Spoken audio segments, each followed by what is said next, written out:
Well, ladies and gentlemen, the stuff that has came forward in the last few hours has been crazy to say the least, okay? And I want to preface this video by saying when we talk about a specific country, we're not talking about the people, because we understand they're good people, they're bad people, they exist everywhere. Good and evil exist, point blank. Like, let's just be objective here. When we talk about a specific country, it is about the government, it is about the regime, it is about the politicians that are all about divide and conquer, because, you know, united, they will never make money. They will not be able to control the population. They will never be able to make money. The money is always in sick people. The money is always in fear of WW3. It always is in warmongering, fear-mongering. Yeah, so it's just not good for them, right? You don't have to like the video. You don't even have to subscribe. Let's get right to it, because there's a lot of stuff that is coming out right now. They want to control the algorithm, and people are asking questions. Hey, is this the false flag? Maybe it is. Maybe it's not, but let's talk about it, because one of the most valid question that is being asked right now by Australians, shout out to my Australian viewers, and the stuff that has happened at Bondi Beach should never have happened. You know, it's a sad reality that we're living in. Nowhere is safe. Everywhere is safe, but nowhere is safe, right? And the question that is being asked right now, why did the cops take 20 minutes to show up at the beach? Versus this is what people calculated, right? Maximum, it shouldn't have taken them more than 4 minutes. They took 20 minutes. I'm gonna talk about this gentleman as well, Ahmed as well. Brave guy. This is the guy that stepped in, tried to stop the shooting, but ended up getting shot. Thankfully he's recovering, he's with us. People are saying, well, he interrupted Netanyahu's false flag. You know, I mean, bro, it's insane, the stuff that has been going on right now, and we'll talk about it. Shout out to Redacted. First of all, check this out. Roll it. You can see right now there's this renewed attack on people who are asking questions about this Bondi Beach incidents, and all of a sudden we're anti-Semites again. Oh, of course. Right, okay.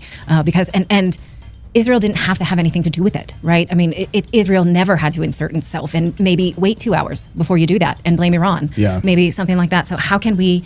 You know, if that's what... apparently, spoiler alert, they already blamed Iran for it right after, or I should not say they, I should say Netanyahu specifically, the government of Israel. It makes no sense. How long until people are like putting out T-shirts that just say anti-Semite on it? Like, let's just all put it on our shirts and say, you know what? Okay, you win. We're anti-Semites. It's just lost all. Yeah, at this point, it's just lost all meaning, of course. And as we know, be careful of the bots in the chat room. You'll see some bots in there, so be careful, guys. The legitimate viewers out there. By the way, drop a chat right now and just say I'm not a bot if you're not a bot. Not a bot. We have a lot of bots in the chat room. Anytime we want to cover something about like this, you're going to see them. They pop up immediately. As part of their intelligence operation. Well, if there's one thing Israeli Prime Minister Benjamin Netanyahu loves to do besides killing civilians, it's inserting himself, usually within a few minutes, into large-scale tragedies. It's something that he does he thrives on it, actually. His goal is obvious, somehow to make each of these world tragedies about Israel. He thrives on exploiting tragedies for personal gain. Of course, he did it in a few minutes after Charlie Kirk's murder. He did it once again yesterday. As if and the stuff that has been coming out about Charlie Kirk, Candace Owens, shout out to her. Yeah, it's been alleged, not confirming anything. We're not sure whether it's real or not, but you know, she knew Charlie Kirk very well, and apparently the alleged stuff that has been coming out is that Charlie Kirk denied tons of money from Netanyahu, Israel specifically. He did not want to side with them. Initially he was on their side, but then he was like, okay, I'm gonna distance myself from it, and he denied a lot of money. That's the alleged information that is coming out, or that has been coming out and still is coming out. Not sure if it's legit or not, but yeah, that's basically it's been alleged that Netanyahu Israel was behind Charlie Kirk's, He's somehow a spokesperson for all Jews of the world. He blamed Australia's Prime Minister for the Bondi Beach attack, which killed 16 people. He said he warned him back in August that something like this would happen. Watch. Dang. On August 17th, about 4 months ago, I sent Prime Minister Albanese of Australia a letter in which I gave him warning that the Australian government's policy was promoting and encouraging anti-Semitism in Australia. I wrote, your call for a Palestinian state pours fuel on the anti-Semitic fire. It rewards Hamas terrorism. It emboldens those who menace Australian Jews and encourages the Jew hatred now stalking your streets. All right. Anti-Semitism. So basically, Netanyahu is saying that Australia. Yeah, in Australia, basically, we're on the side of Palestine, right? So they acknowledge Palestinian state, and he doesn't like it. Which, I mean, shocker, shocker. Another crazy part is that Candace Owens, alongside other experts, right? Not saying Candace Owens is an expert or not an expert. When I say experts, I mean like the people behind the government, the shadow government, right? People that are apparently they know people in the government that are planning false flags. So, and this is something that we discussed prior as well, and it's insane to me that even Candace Owens actually predicted that there will be a false flag in December. Now, is this what she was talking about? Is this actually a false flag? No clue, right? But they were predicting, they were saying that, yeah, there will be a false flag come December. And now they're saying there will be more of these in the next 6 months. Oh shit! Oh shit! Yeah, it's like, bro, it's a simulation, bro. It's obviously it's not, but the way it's sounding like it really is a simulation. Damn, man, it really is planned. Australia got what it deserved for not supporting his genocide in Gaza. In other words, we told you so. Okay, got it, but not so fast. Last February, our friend of the show, Max Blumenthal at the Gray Zone, reported on an investigation that was already happening in Australia with paid actors carrying out anti-Semitic events, maybe the very same type of anti-Semitic events that Netanyahu was just referencing. Watch. There's a fascinating investigation taking place in Australia, and I think it will soon turn into some kind of cover-up. I tweeted about this a few days ago. Australian police are investigating whether, quote, overseas actors or individuals are paying local criminals to carry out anti-Semitic crimes in the country.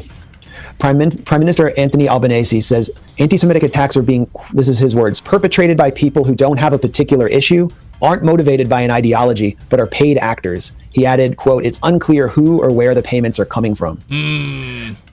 Right. Paid actors. Who could be paying these people? Jamie McIntyre is the chief editor of the Australian National... Divide and conquer, man. That's what it's all about, bro. It's always they want to turn brother against brother. And yeah, no, shout out to Ahmed Al-Ahmed, because yeah, he jumped in, stopped, tried very hard to stop those guys, right? He took the weapon. I cannot play that video because it does have weapons in it, right? And I'm not a news network channel, guys. In the past, I've talked about a specific topic, and I showed a specific video, and I was talking about Israel. Guess what? The video ended up getting removed. Those of you that have been on this channel for a while, you know that I brought that up before too. But yeah, so that's the reason I wish I could play that video, because this guy's a hero. This guy's brave as hell. Yeah, you know, when do you see somebody actively jumping in the middle of it, and they had like big rifles, right? There were 2 of them. So jumps in, stops one of them, right? And then ends up getting shot. And thankfully he's recovering. Thankfully he's with us. May God bless him. He's a hero, right? And basically, if it wasn't for him, bro, yo, this would have been insanely bad. Yeah, we're hearing 15, 16 people lost their lives. It could have been even more. Yeah, maybe he really stopped an ongoing false flag from happening. Maybe we'll know one day. Maybe we'll never know. Maybe this was not a false flag, or maybe it actually is, and this guy actually stopped it, right? National Review, and he was out there debunking this almost immediately, a voice that we wanted to have here on the show. Who could be paying these people? Jamie McIntyre is the chief editor of the Australian National Review, and he was out there debunking this almost immediately, a voice that we wanted to have here on the show. Jamie, welcome to the show. Great to see you. Pleasure, Clayton. Real pleasure to have you. Go ahead, sorry. Yeah, no, it's very interesting. Australian National Review always like to help people predict what's likely to happen. If it's the typical suspects, you'd have to, if you look into investigating any murder, and this is a mass murder, you got to go who has motive, who has past behavior, pattern of history, and who also has capability to do these things. So that puts about 95% of a particular state. Okay, I cannot play that video. Sorry, guys. We've been talking about. So if you're a betting person, so we put up many challenges. We put up $1 million challenge very quickly that we bet this was the fake state created in 1948. Other people call Israel. And if it is Israel, this is what you'll look for. Of course, they will blame a Muslim or a Islamic terrorist, but they would not tell you that they fund Islamic terrorists and recruit Islamic terrorists, such as ISIS, etc., was created by this state. They'll also push out a narrative They'll use most likely paid actors, etc., etc. So there's a particular formula they follow. So it's a matter of people working out themselves. If they follow fake news, they're always going to believe fake news, which I tell most people, if you don't have time to be a geopolitical expert, simply whatever they tell you on the news is pretty accurately the opposite of the truth. So when they're telling you, framing, obviously, it's a Muslim or it's Islamic terror, you know that's not the truth. So you only have to start searching and go, well, what is the truth? And I think the question is, Clayton, are they getting sloppier, the Mossad and Israel, or is it that people are just waking up? And my feeling is people are waking up. What people don't realize, though, is that how many people in the West, I call them dumbed down Westerners, still don't know who did September 11th. How many Australians don't know who was behind when we did an investigation, who was behind the Bali bombings in 2002? We did the investigation. Is it possible Mossad, Israel, was behind the Bali bombings that killed 300 Australians in 2002? And we found out not only was, but the same Mossad cooperatives that organised that were behind the Port Arthur massacre over 30 years ago in Australia, which brought in the removal of our strict gun laws back then. So the people are going to continue to die until enough people wake up and realise who's behind these attacks. If more people were aware today of who does these attacks, then we could have stopped these attacks. So it's so critically important that people. I wanna show you guys this. No, it's insane. You know, like Mossad's fingerprints has been all over the major events that has happened, especially 9, 10 plus 1. Cannot say certain words, man.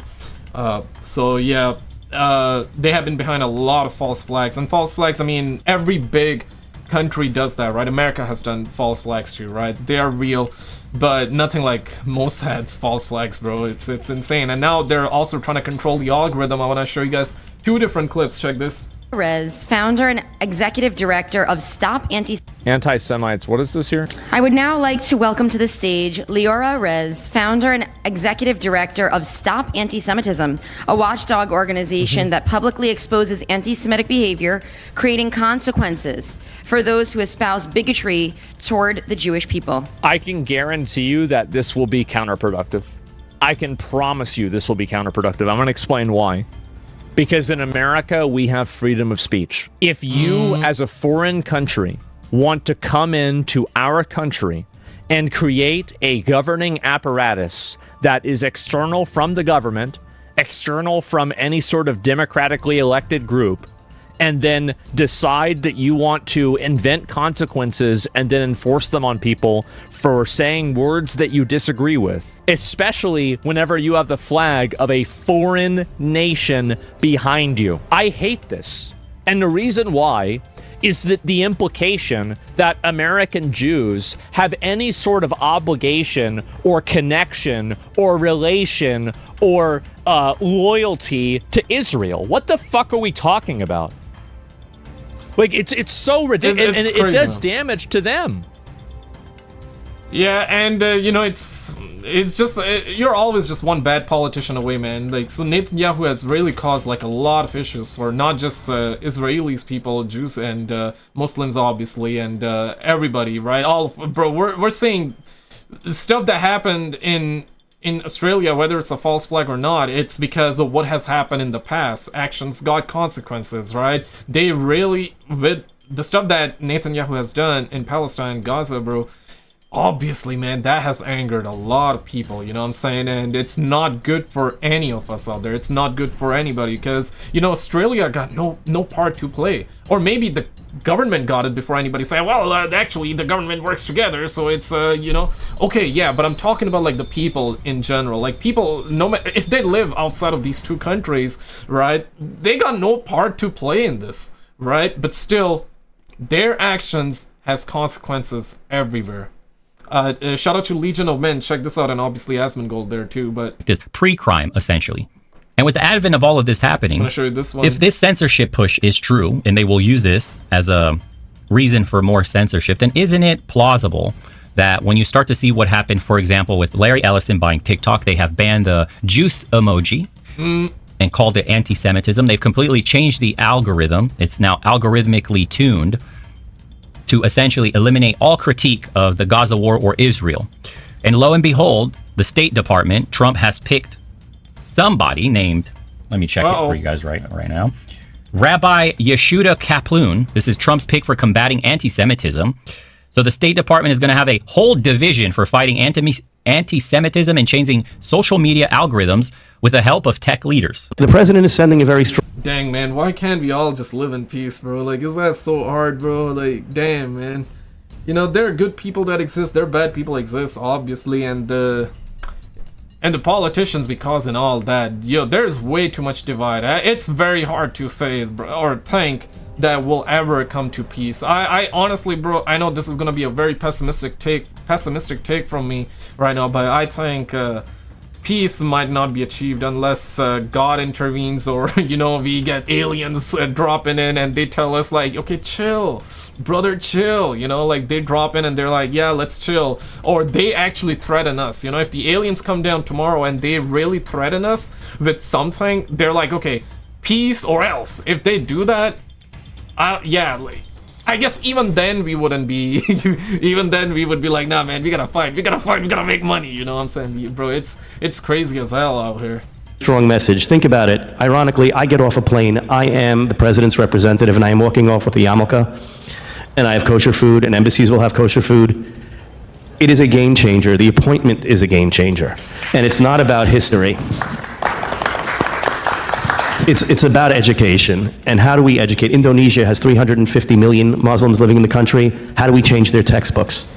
How do we hold the people in Gaza accountable that if America is paying for UN textbooks and supposedly the changes are made, why are those textbooks not being used, and why are they using their... Yeah, man, like mind control, bro. They wanna bro. Yeah, man, they're going for another mind control. This time, I guess it's gonna be really easy with the algorithms, right? Yeah, they wanna change people's minds with algorithms. Old textbooks. We have to teach people it's not okay to educate your kids to be a martyr. Okay? And we have to hold those countries accountable.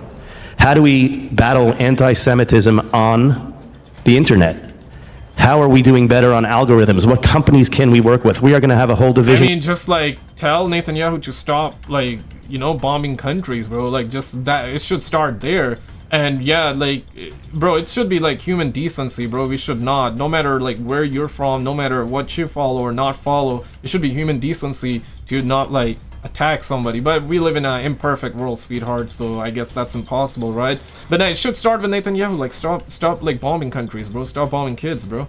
Within the office of the Special Envoy to Combat Anti-Semitism that is going to work on technology and working with the greatest leaders in technology, many of whom are Jewish and have offered their assistance. The office is going to be revamped entirely to be one of the highest profile offices in the State Department, because that's what the Secretary wants and that's what the President wants.